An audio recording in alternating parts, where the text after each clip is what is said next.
Merci, Monsieur le Président.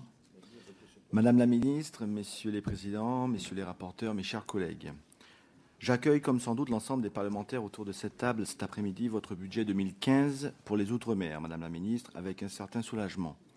Soulagement parce qu'en très légère augmentation par rapport à 2014, ce budget préservé montre qu'en cette période budgétaire extrêmement contrainte, le gouvernement a toutefois conscience des urgences auxquelles restent confrontés nos 12 territoires ultramarins. Votre budget, Madame la Ministre, présente plusieurs motifs de réelle satisfaction sur lesquels j'aurai l'occasion de revenir lors des débats en séance la semaine prochaine. Permettez-moi cependant d'attirer votre attention sur un point particulier qui est une source d'inquiétude pour les professionnels de l'hôtellerie de la collectivité d'outre-mer de Saint-Martin, comme l'a évoqué également mon collègue Patrick Ollier. Ainsi, l'article 57 du projet de loi de finances rattaché à la mission Outre-mer supprime l'aide à la rénovation hôtelière instaurée par l'article 26 de la loi pour le développement économique des Outre-mer de 2009 pour les établissements des départements d'Outre-mer de Saint-Martin et de Saint-Pierre-et-Miquelon. Je ne crois pas me tromper dans les chiffres lorsque j'avance que ce dispositif, certes peu utilisé, sans doute d'ailleurs en raison de sa complexité pour nos professionnels, coûtait près de 3 millions d'euros en année pleine.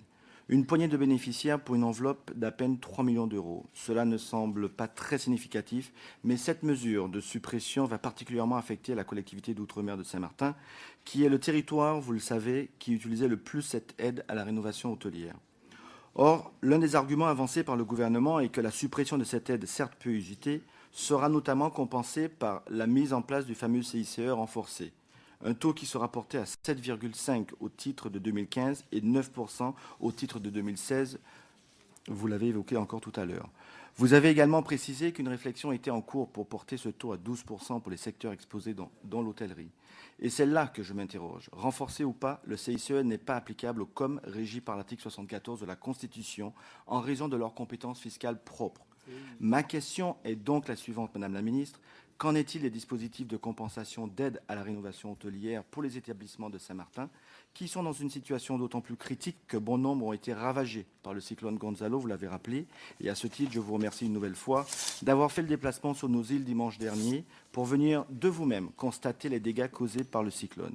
Et plus globalement, où en est la réflexion du gouvernement quant au développement d'une politique contractuelle avec les collectivités d'outre-mer dotées de l'autonomie fiscale? Et pour être en égalité avec ma collègue de La Réunion, je tiens à remercier mon collègue Patrick Ollier par rapport à son intervention en tout début. Et bien évidemment, je co-signerai cet amendement.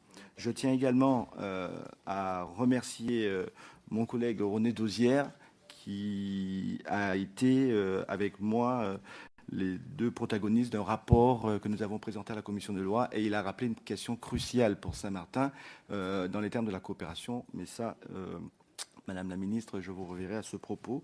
Et je voudrais quand même souligner les remarques faites par Serge Letchimy sur sa présentation qui a tourné essentiellement, il l'a fait remarquer, sur la question du tourisme, qui, je le rappelle, est une question primordiale pour nos territoires, et je l'en remercie. Bien. Monsieur Gips nous a parlé de l'aide à la rénovation hôtelière. Et bon, nous y avons déjà, on s'est déjà un peu expliqué là-dessus, donc je n'y reviens pas trop. Vous avez vu qu'effectivement, on voit bien que les hôteliers travaillent plutôt avec la défiscalisation qu'avec cette aide. Donc, Monsieur Vercher nous en a reparlé également. On va regarder à nouveau. Je suis d'accord sur l'idée qu'il faut améliorer la rénovation des établissements à Saint-Martin, mais aussi d'ailleurs un peu partout dans les Outre-mer. Hein. On a de très beaux hôtels, mais qui ont parfois un peu vieilli. Par conséquent, on va regarder comment faire pour que les choses s'appliquent, et notamment puissent s'appliquer mieux à Saint-Martin. Mais on a une difficulté réelle, qui est un peu celle que partage aussi la Polynésie. C'est qu'à partir du moment où vous êtes un peu plus autonome et que vous avez des pouvoirs supérieurs, on ne peut pas transposer de la même manière des dispositions qui s'appliquent directement comme dans un dôme. Donc, c'est une difficulté à la fois.